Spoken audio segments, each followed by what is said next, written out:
السلام علیکم ورحمۃ اللہ وبرکاتہ۔ آئیے قرآن سمجھیں، عربی سیکھیں۔ آج ہم سورۃ البقرہ کی 2 آیات پڑھیں گے، آیت 156 اور 157۔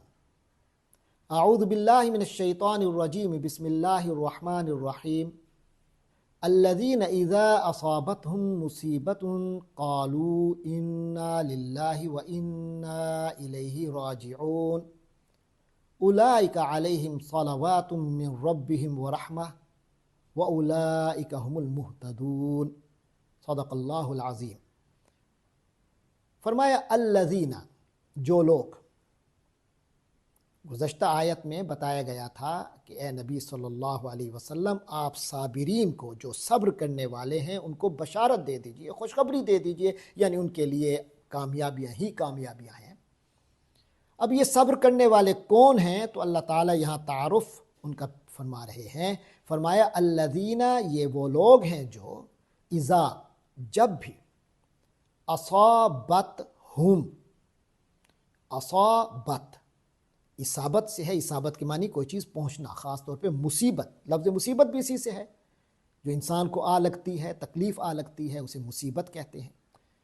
فرمایا اذا اصابت، جب پہنچے، ہم، ان لوگوں کو، یعنی صابر وہ لوگ ہیں کہ جب ان کو کوئی چیز پہنچے، مصیبت، ان کسی بھی قسم کی کوئی مصیبت، قالو، لفظی ترجمہ ہے کہ انہوں نے کہا، یعنی پھر ان کا قول ہوتا ہے، ان کے منہ سے جو بات نکلتی ہے، ان کے اندر کا جو ایمان ظاہر ہوتا ہے، وہ ہے انا للہ، انا، بے شک۔ لیکن یہ انا ہے، نون کے بعد الف بھی ہے، تو یہ ہے بے شک ہم، جیسے آخری پارے کی صورتوں میں آپ نے دیکھا انا اعطیناک الکوثر، بے شک ہم نے، تو انا، بے شک ہم۔ تو مومن کا، صابر کا یہ قول ہوتا ہے، اس کی زبان سے جو الفاظ ادا ہوتے ہیں ان کا مفہوم یہ ہوتا ہے کہ انا للہ، بے شک ہم تو للہ، اللہ کی ملکیت ہے، یہ لام ملکیت والا ہے، ہم تو خود اللہ کی ملکیت ہیں۔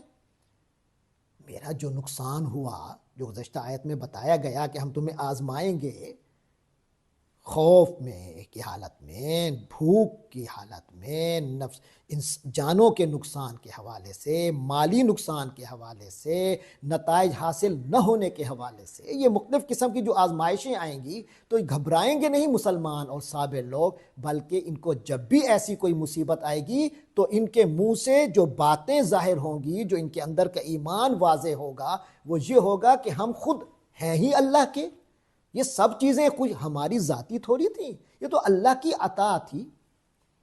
وَإِنَّا، اور بے شک ہم، الیہ، اسی اللہ ہی کی طرف، راجعون، لوٹ کر جانے والے ہیں، ہمارا سارا سفر ہے ہی تو اسی کی خاطر، ہم اسی اللہ کی طرف جا رہے ہیں، اسی اللہ کی طرف لوٹ رہے ہیں، اور بالآخر پورا کا پورا اللہ کے پاس ہی ہم نے چلا جانا ہے۔ تو ہماری کچھ چیزیں پہلے چلی گئی اللہ کے پاس، اور ہم نے خود بھی پورا کا پورا اللہ ہی کے پاس جانا ہے، تو اس میں گھبرانے کی کون سی بات ہے؟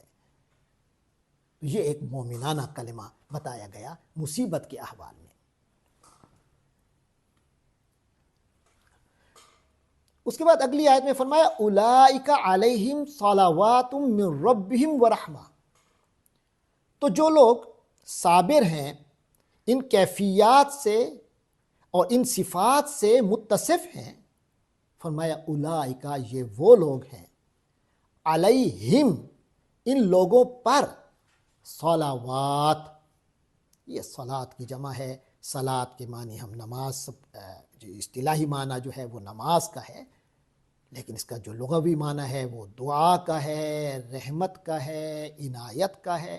تو یہاں صلوات یعنی عنایات ہیں، عنایتیں ہیں، یہ وہ لوگ ہیں جن پر عنایتیں ہیں، من ربہم، ان کے رب کی طرف سے، والرحمہ، اور یہ رب کی طرف سے ان لوگوں پر رحمت ہے، وَأُولَئِكَ، اور یہی وہ لوگ ہیں، ہم، وہی، المہتدون، ہدایت پانے والے۔ یہ محتدون ہدایت سے ہے، فعل ماضی آتا ہے اہتدا، اہتدا کے معنی اس نے ہدایت پا لی، یہتدی، وہ ہدایت پاتا ہے، اور مہتدی ہو گیا ہدایت پانے والا، اور اس سے جمع بن گئی مہتدون، ہدایت پانے والے لوگ، یعنی ہدایت یافتہ لوگ۔ تو فرمایا یہی وہ لوگ ہیں جو ہر قسم کے حالات میں اللہ کے دین کے لیے ڈٹ کر کھڑے ہیں، یہی وہ لوگ ہیں جن کے لیے اللہ کی عنایتیں ہیں، ان پر ان کے رب کی طرف سے عنایتیں ہیں اور رحمت ہے، اور یہی لوگ ہیں جو ہدایت یافتہ ہیں، ہدایت پر ہیں۔ اللہ تبارک و تعالی ہم سب کو صبر و حوصلے پر اس کے ساتھ قائم رہنے کی توفیق عطا فرمائے، اور اپنی رحمتوں، اپنی عنایات کا ہمیں مستحق بنائے۔ وآخر دعوانا ان الحمد للہ رب العالمین۔